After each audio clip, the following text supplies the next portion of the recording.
अस्सलाम वालेकुम स्टूडेंट्स। आज जो टॉपिक हम कवर करने जा रहे हैं, जिस एक्सरसाइज से रिलेट हम क्वेश्चन कर रहे हैं, वो है एक्सरसाइज 15.2। चैप्टर हमारे पास है मेजरमेंट। अच्छा, अब हमारे पास जो सवाल है पहले हम उसको पढ़ लेते हैं कि वो क्या है। क्वेश्चन गिवन है the parameter of parallelogram is 21 centimetre if its base is 6.5 centimeter long. Find the length of its adjacent side.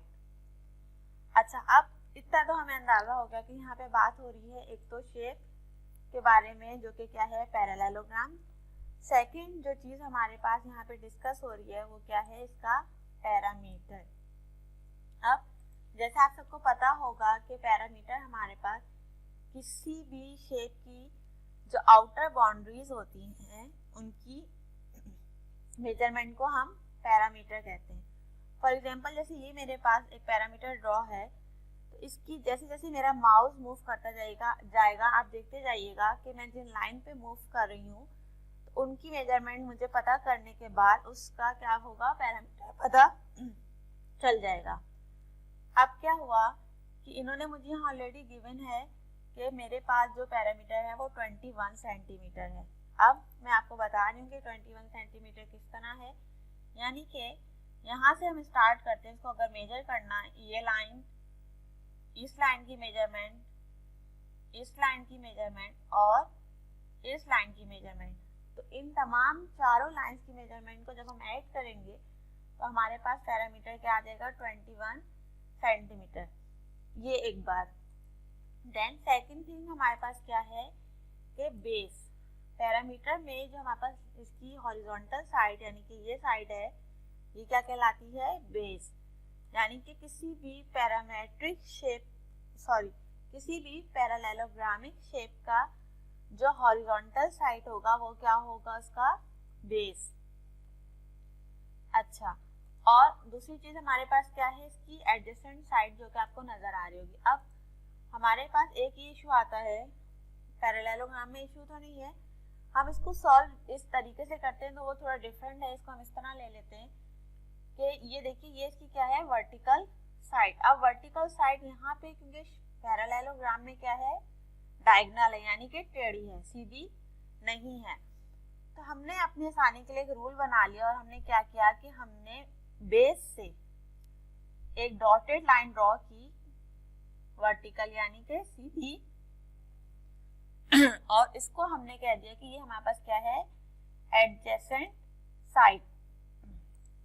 अच्छा, अब एडजेसेंट साइड अपना पास याद रखिएगा हमेशा कि एडजेसेंट साइड वो लाइन होती है जो आपके पास क्या कर रही है, बेस से 90 डिग्री का एंगल फॉर्म कर रही है, प्लस वो क्या कर रही है, बेस में से ड्रॉ हो रही है। ये इसकी हो गई एडजेसेंट साइड। अब हम क्वेश्चन को सॉल्यूशन की तरफ मूव करते हैं क्वेश्चन के। अच्छा, अब एक चीज आप देख लीजिए, मैंने यहाँ पे प्रॉपर जो है वो किसी भी क्वेश्चन को सॉल्व करने का फॉर्मेट जो है वो ऑलरेडी मेंटेन किया हुआ है। हम हमेशा पहले डेटा लिखते हैं, डेटा में वो चीजें हमारे पास आ जाती हैं जो कि हमें क्वेश्चन में बताई गई होती हैं, यानी कि उनकी वैल्यूज हमें गिवन होती हैं। सेकंड हमारे पास आ जाती है रिक्वायरमेंट। रिक्वायरमेंट वो चीज होती है जो हमसे क्वेश्चन में पूछी गई होती है, जो हमें पूरा प्रॉपर मेथड के साथ सॉल्व करके निकालनी होती है। थर्ड हमारे पास आता है फॉर्मूला। किसी भी क्वेश्चन को सॉल्व करने के लिए हमारे पास उसका फॉर्मूला होना जरूरी है, तभी हम उसको सॉल्व कर सकते हैं। अच्छा, यहाँ तक आप लोगों को सब कुछ समझ आ गया होगा, प्लस आप लोग देख रहे होंगे यहाँ पे, मैं आपको आगे चल के बताती हूँ, ठीक है। अब मैं यहाँ पे लिखती हूँ डेटा। डेटा में मेरे पास क्या चीज गिवन है, सबसे पहले पैरामीटर ऑफ पैरेललोग्राम। मैंने क्या किया, डेटा में लिख दिया पैरामीटर ऑफ पैरेललोग्राम, जो कि मेरे पास इक्वल था 21 सेंटीमीटर के। अच्छा, अब एक चीज जरूर याद रखिएगा अपने पास कि जो मेरे पास यूनिट गिवन होगा वैल्यू का, वो मैं साथ साथ मेंशन करती जाऊंगी। अब दूसरी चीज है इफ इट्स बेस, यानी कि जो इसकी बेस है वो कितनी लंबी है, 6.5 सेंटीमीटर लॉन्ग। तो मैं यहाँ पे लिख दूंगी base is equal to 6.5 centimetre. अब यहाँ से इसका मैं कलर चेंज कर रही हूँ। इसका कलर चेंज करने का एक स्पेसिफिक रीज़न ये है ताकि आप लोगों को ये पता रहे कि आपने कौन सी जो चीज़ है उसको ब्लू कलर से लिखना है और कौन सी चीज़ को ब्लैक कलर से लिखना है, क्योंकि सब जो हैं स्टूडेंट्स वो इस चीज़ से कंफ्यूज रहते हैं कि हमने क्या ब्लैक से लिखना है और क्या ब्लू कलर से लिखना है। इस वजह से आप लोग काफ़ी अपनी कॉपी में भी खराबी करते हैं, लिखने में अच्छा नहीं लगता, आपकी कॉपी का लुक अच्छा नहीं आता। ठीक है, इस वजह से मैं आपके लिए यहाँ पे इसको चेंज कर रही हूँ ताकि आपको क्लियर रहे।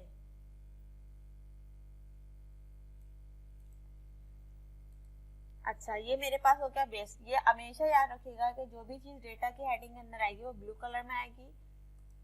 अब मेरे पास यहाँ से ये वाला कलर एक्चुअली सेलेक्ट हो नहीं रहा, तो हम इसको ऐसे ही रख लेते हैं, लेकिन ये ब्लू कलर से ही लिखा जाएगा, इसको याद रखिएगा।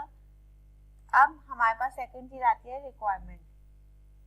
अब यहाँ पे गौर से देखिए, हमारे पास लिखा हुआ है find the length of its adjacent side. अब आप यहाँ पे कंफ्यूज हो रहोगे कि यहाँ पे तो लेंथ लिखा हुआ है और हम ये कह रहे हैं कि यहाँ पे जो बेस है वो लंबी है, वो 6.5 सेंटीमीटर है। बट एक चीज गौर से देखो तो यहाँ पे एक ट्रिक इन्होंने यूज की है आपको सिर्फ कंफ्यूज करने के लिए। इन्होंने कहा है कि लेंथ मालूम करें किसकी, इसकी एडजेसेंट साइड की, यानी कि हमारे पास ये जो डॉटेड लाइन आ रही है इसकी आपने क्या करनी है, लेंथ मालूम करनी है, जो कि वर्टिकली ड्रॉ हो रही है, जिसपे मैं अपना माउस मूव कर रही हूँ।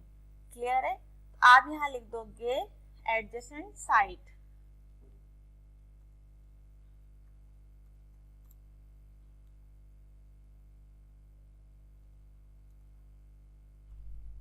अच्छा, रिक्वायरमेंट में हमेशा हम क्वेश्चन मार्क क्यों लगाएंगे, ताकि हमें पता चले कि हमने ये चीज़ क्या की है, फाइंड करनी है, इस चीज़ की वैल्यू हमें पता नहीं है।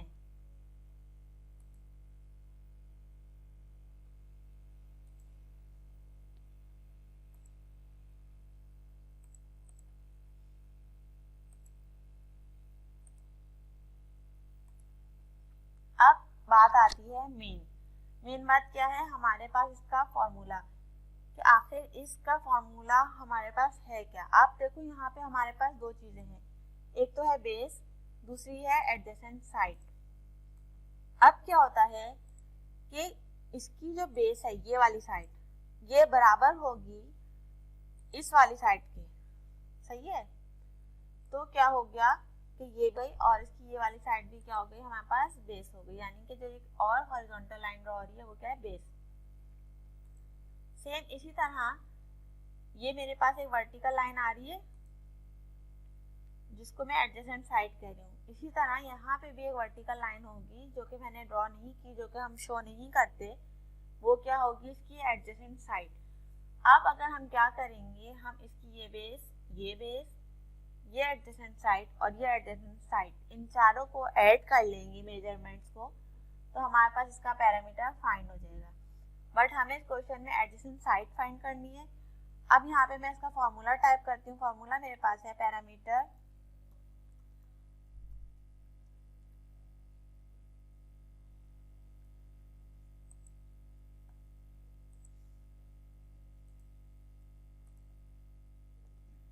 of parallel program is equals to 2 into base का बेस प्लस एडजेसेंट साइड। अब ये जो मेरे पास 2 आया है, ये मैंने आपको भी बताया है कि क्या होगा, एक बेस ये है और इसके अपोजिट साइड भी मेरे पास क्या होगी, बेस। इसी तरह ये एडजेसेंट साइड है और इसका अपोजिट साइड क्या होगी मेरे पास, एडजेसेंट साइड। इस वजह से हमारे पास 2 बेस हो गई और 2 ही एडजेसेंट साइड्स हो गई। अब हम मूव करते हैं अपने पास सॉल्यूशन की तरफ। सॉल्यूशन में क्या करेंगे हम, सबसे पहले तो हमारे पास वर्डिंग आएगी put the values in given formula, यानी कि जो वैल्यूज हमें क्वेश्चन में गिवन है हम उसे क्या करेंगे, अपने पास वह फॉर्मूले में पुट कर देंगे। सही है। कैसे पुट करेंगे अब आप देखते जाओ।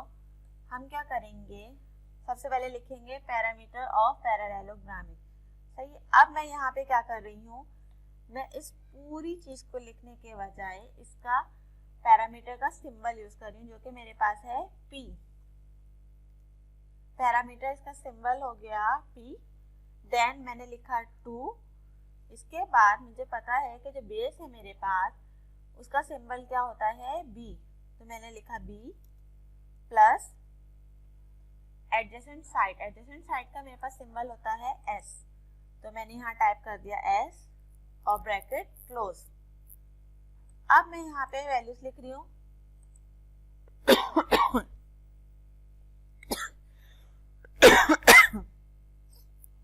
अब देखो जो पैरामीटर है मेरे पास वो गिवन है कितना, 21 सेंटीमीटर। तो P की जगह मैं 21 सेंटीमीटर लिख दूंगी इज इक्वल्स टू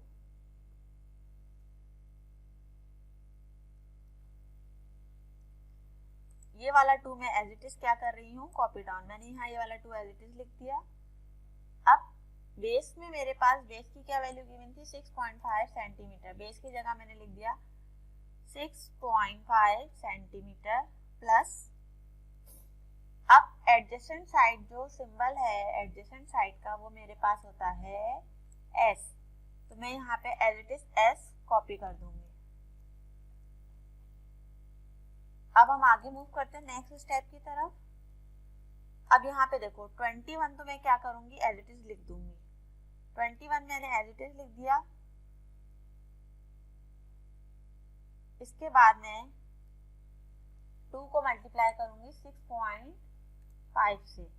6.5 से हम 2 को मल्टीप्लाई करेंगे। अब ये जो मल्टीप्लिकेशन है डेसिमल्स की, ये इंशाल्लाह मैं आगे चल के कुछ वीडियोस में इस टॉपिक को भी कवर कर दूंगी, ताकि आपकी ये कंफ्यूजन क्लियर हो जाए कि हम डेसिमल्स को नंबर से यानी के होल नंबर से किस तरह मल्टीप्लाई करते हैं। ठीक है। अब हमारे पास यहाँ पे आ जाएगा 6 2 12, देन 5 2 हमारे पास हो जाएगा 10।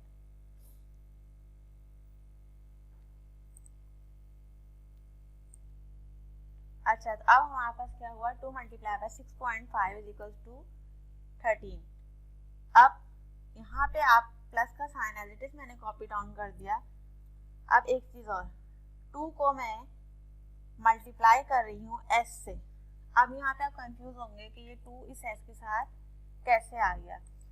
तो यहाँ पे हमारे पास ये जो 2 है ये ब्रैकेट से बाहर है। इट मीन्स कि ये इस 6.5 से भी मल्टीप्लाई होगा, देन ये 2 मल्टीप्लाई होगा किससे, इस S से भी। जब भी ब्रैकेट हो हमारे पास, तो ब्रैकेट के बाहर वाली जितनी भी वैल्यूज होती हैं वो ब्रैकेट के अंदर हर वैल्यू से मल्टीप्लाई होगी। ये 2 भी इस 6.5 से मल्टीप्लाई होगा, देन ये 2 इस S से भी मल्टीप्लाई होगा। अच्छा, अब क्या हुआ, मैंने इस 21 को फिर as it is copy down किया नीचे। इसके बाद मैंने इक्वल्स टू लिखा 13 प्लस 2S। ये एक्स्ट्रा स्टेप है, ये मैंने सिर्फ आपके आसानी के लिए लिखा है, अदरवाइज इसको आपको लिखने की नीड नहीं है। अब हम क्या करते हैं, हम लिखते हैं 21।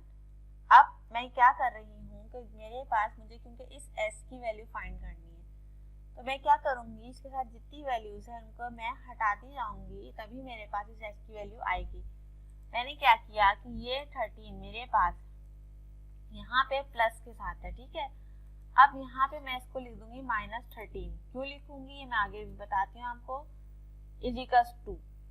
अब मैंने लिखा यहाँ पे 2S।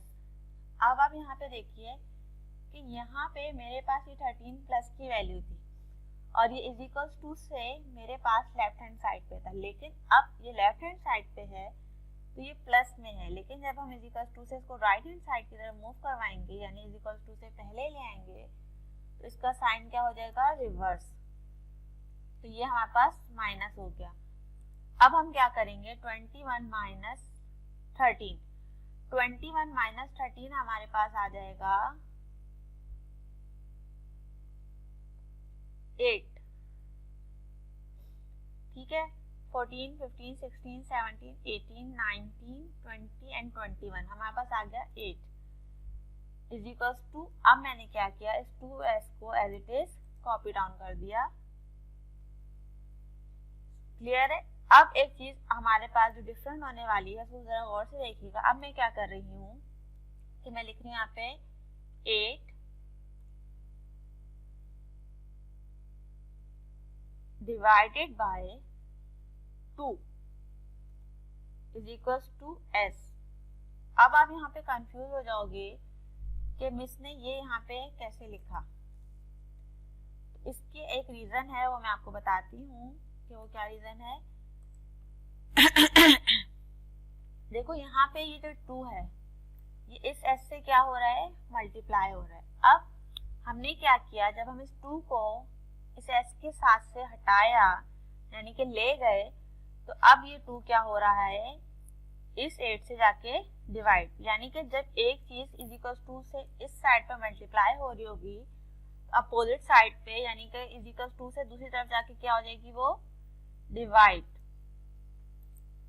अब बात आती है कि 8 और 2 एक टेबल में आते हैं कि नहीं।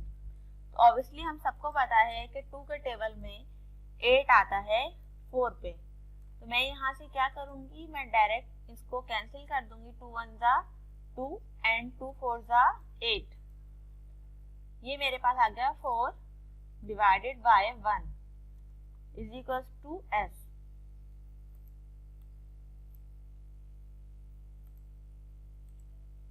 अब 4 divide by is equal to s, ठीक है, 4 डिवाइड बाय 1। अब क्योंकि मेरे पास मुझे पता है कि जब डिनोमिनेटर में यानी कि नीचे 1 आता है तो इन मैथमेटिकल टर्म्स हम वो 1 नहीं मेंशन करते। तो हम इसको ऐसे लिख सकते हैं कि हमारे पास s की वैल्यू क्या आ गई है, 4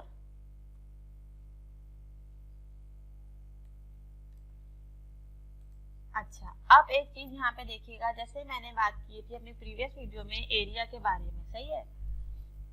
अब एरिया हमारे पास क्या होता है, अपना एक यूनिट रखता है, बट यहाँ पे हमारे पास बात हो रही है पैरामीटर की। और एक चीज और, यहाँ पे क्योंकि हमने फाइंड किया है एडजेसेंट साइड की लेंथ, तो इसके लिए ख्याल रखिएगा कि अगर हमारे पास लेंथ का अपोजिट यानी कि सॉरी एडजेसेंट साइड का अपोजिट दूसरी चीज क्या है हमारे पास, बेस। तो जिस यूनिट में बेस होगा सेम उसी यूनिट में हमारे पास क्या होगा, उसका एडजेसेंट साइड भी होगा।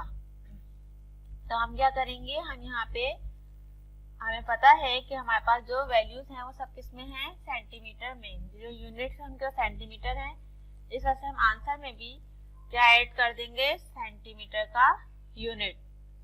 यहाँ पे हमारा ये वाला क्वेश्चन जो है वो सॉल्व हो गया है, ठीक है। अब हम क्या करते हैं, ये सारे स्टेप्स आप देख लीजिए प्रॉपर। मैंने आपको इसलिए वर्डिंग के साथ ही करवाया है ताकि आपको कोई प्रॉब्लम इसको सॉल्यूशन करने में ना हो। देखिए प्रॉपर डेटा बनाओगे आप, रिक्वायर्ड फॉर्मूला एंड सॉल्यूशन। और ये देखिए इसकी प्रेजेंटेशन जब आप इस तरह करोगे तो कितना अच्छा लगेगा, आपकी कॉपी में भी कितनी खूबसूरती आएगी, neat and clean and proper work होगा। क्लियर है। अब मैं क्या करती हूँ, अब मैं दूसरे क्वेश्चन की तरफ मूव कर रही हूँ जिसका कॉन्सेप्ट इस क्वेश्चन से मिलता जुलता है, ठीक है। इसीलिए इस वीडियो में मैं इन दोनों क्वेश्चंस को कवर कर रही हूँ। आप चाहो तो अलग अलग बाद में देख सकते हो दूसरा क्वेश्चन, ये आपके ऊपर डिपेंड करता है। ये हमारी कॉपी का एक पेज खत्म हो गया। अब हम सेकंड पेज पे आते हैं। अब हमारे पास क्वेश्चन डिफरेंट। अब क्या क्वेश्चन है, अब हमारे पास क्या है, parameter of parallelogram is 17 centimetre. यहाँ तक तो देखो क्वेश्चन सेम है, शेप हमारे पास सेम है, कॉन्सेप्ट सेम है कि बेस गिवन है और ये एडजेसेंट साइड। अब मुझे क्या करना है यहाँ पे, अब मुझे यहाँ पे क्या करना है कि इसको भी सॉल्व करना है। लेकिन यहाँ पे एक चीज डिफरेंट क्या है, यहाँ पे मुझे एडजेसेंट साइड की वैल्यू गिवन है और यहाँ से ये लॉन्ग नहीं आएगा, सॉरी गलती से लिख दिया, सही है। अब मुझे यहाँ पे क्या करना है, मुझे यहाँ पे एडजेसेंट साइड की वैल्यू तो गिवन है, इट मींस कि इस साइड की मुझे वैल्यू गिवन है, और फाइंड इट्स बेस, यानी कि जो बेस है जिसकी हॉरिजॉन्टल साइड है उसकी वैल्यू मुझे फाइंड करनी। अब मैं वहां से वही काम करूंगी, जल्दी करूंगी क्योंकि प्रीवियस क्वेश्चन में हम इसका काफी डिटेल में डिस्कस कर चुके हैं। तो पैरामीटर ऑफ पैरेललोग्राम मैं यहाँ पे लिखूंगी जो कि मुझे डेटा में गिवन है। पैरामीटर ऑफ पैरेललोग्राम है मेरे पास यहाँ पे 17 सेंटीमीटर, ठीक है। देन दूसरी चीज मुझे यहाँ पे क्या गिवन है, इसकी एडजेसेंट साइड, वो मेरे पास है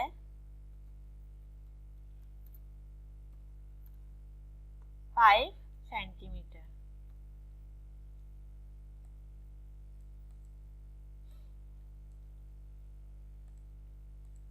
अब मुझे यहाँ पे क्या फाइंड करना है, इसका बेस। मैं यहाँ पे लिख दूंगी कि मुझे क्या फाइंड करना है, बेस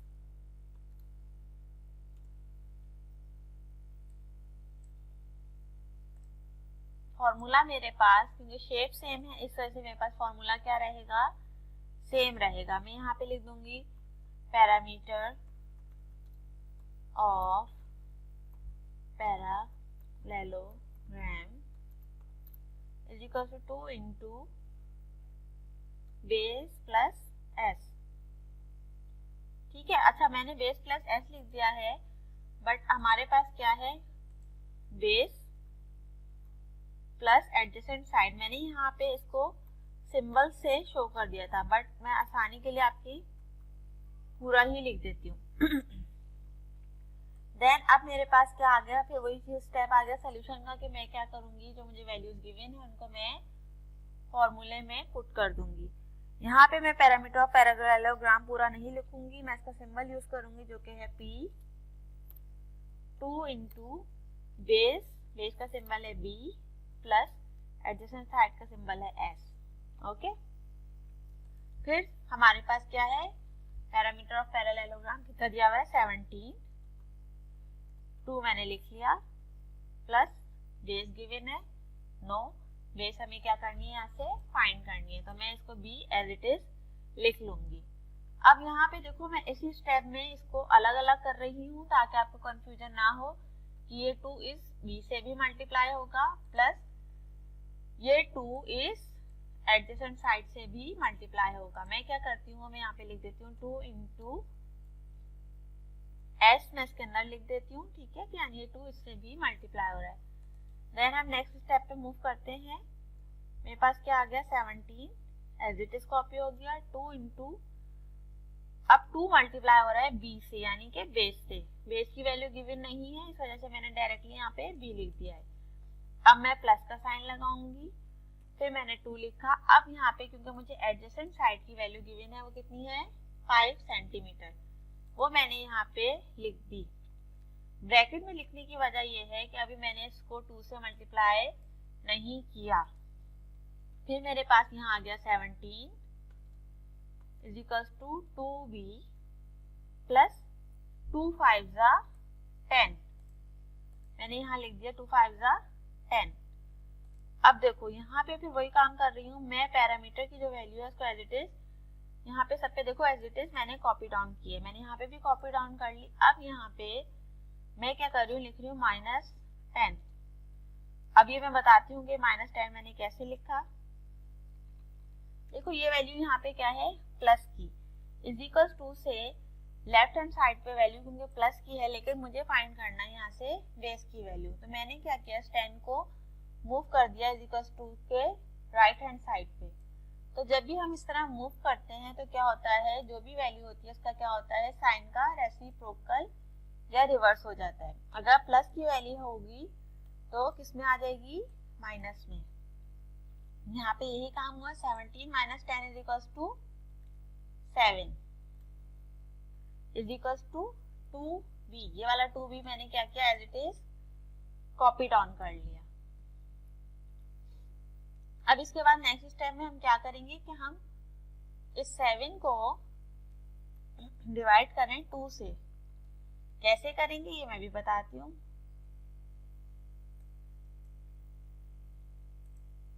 अब यहाँ पे देखो ये 7 इस 2 से कैसे डिवाइड होने लगा, इसकी वजह ये है कि ये 2 इस b से क्या हो रहा था, मल्टीप्लाई। जब ये इक्वल टू से अपोजिट साइड पे आएगा, यानी कि इस तरफ से उठ के ये इस तरफ आ जाएगा, तो क्योंकि यहाँ मल्टीप्लाई हो रहा था तो दूसरी तरफ जाके क्या हो गया, डिवाइड। अब 7 डिवाइड बाय 2 हमारे पास आता है 3.5 इज इक्वल टू b। सही है, 7 को हमने जब डिवाइड किया 2 से तो हमारे पास आंसर आ गया b। अब b हमारे पास क्या थी, बेस। वही बात आ गई कि जो यूनिट हमारे पास गिवन है वो कौन से हैं, सेंटीमीटर। तो मेरे पास बेस कौन सी यूनिट में आ गई, 3.5 सेंटीमीटर। इसको हम ऐसे भी लिख सकते हैं, प्लस इसको हम जो प्रॉपर वे है वो इसको लिखने की क्या है, हम लिख देंगे इस तरीके से, b is equal to 3.5 centimetre. ठीक है, ये इसका क्या है, प्रॉपर वे हमें लिखने का है। तो हमने यहाँ लिख दिया कि हमारे पास वैल्यू क्या आ गई है, 3.5 सेंटीमीटर। तो ये हमारे पास ये जो दूसरा क्वेश्चन था इसका भी प्रॉपर सॉल्यूशन आ गया है with the diagram. I hope आपको ये वाली वीडियो पसंद आई होगी और समझ भी आया होगा। अगर आप इस तरह की और वीडियोस चाहते हो और ये चाहते हो कि कोई क्वेश्चन ऐसा है जो आपको नहीं समझ आ रहा और आप समझना चाह रहे हो और ये चाह रहे हो कि उसको प्रॉपरली हम कैसे कर सकते हैं, डेटा निकाल सकते हैं उसमें से, requirement, formula and solution proper steps के साथ, तो आप यहाँ से कर सकते हो। अपने टेस्ट की प्रिपरेशन आप इस चैनल के थ्रू कर सकते हो। और अगर कोई क्वेश्चन होमवर्क में मिला है, नहीं समझ आ रहा, तो वो कमेंट सेक्शन में मुझे बता सकते हो, मैं वहाँ पे भी आपको गाइड कर दूंगी। प्लस उस क्वेश्चन पे हम क्या करेंगे, एक वीडियो बना के अपने चैनल पे अपलोड कर देंगे, वहाँ से भी आपको आसानी के साथ वो क्वेश्चन मिल जाएगा। आज की वीडियो के लिए इतना काफ़ी है। ओके, अल्लाह हाफिज़, अपना ख्याल रखिएगा।